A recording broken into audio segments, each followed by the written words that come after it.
देशात तख्तापलट झाल्यावर काय होतं हे नुकतं सगळ्यांनी पाहिलं. पण जेव्हा त्या देशातील लोक तुम्हाला त्यांचा एनिमी समजत असतात आणि अशाच तख्तापलट झालेल्या देशात जेव्हा तुम्ही अडकता तेव्हा नेमकं काय घडतं ह्याची ही गोष्ट आहे एका सत्य घटनेवर आधारित सिनेमाची, ज्या सिनेमाला 4 ऑस्कर मिळाले.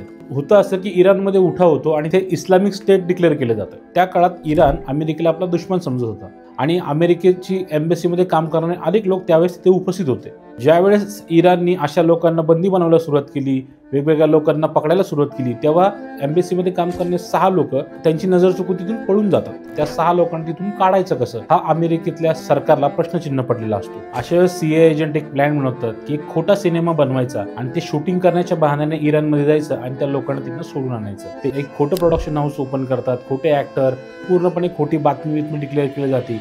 पण त्यांना तिथून काढणं इतकंही सोपं नसतं, कारण इराणमध्ये टप्प्याटप्प्यावरती त्यांचे पोलीस, त्यांचे अधिकारी ही लक्ष ठेवून असतात. प्रत्येक क्षणाला असं वाटतं की आता काय होते. तुमची उत्कंठा वाढवणारा हा सिनेमा आहे. आर्गो नावाचा हा सिनेमा जिओ हॉटस्टारवरती अवेलेबल आहे आणि तुम्हाला सुद्धा जर अशा सर्वायवल थिंग्स बघायला आवडत असतील तर हा सिनेमा तुम्ही नक्की बघा.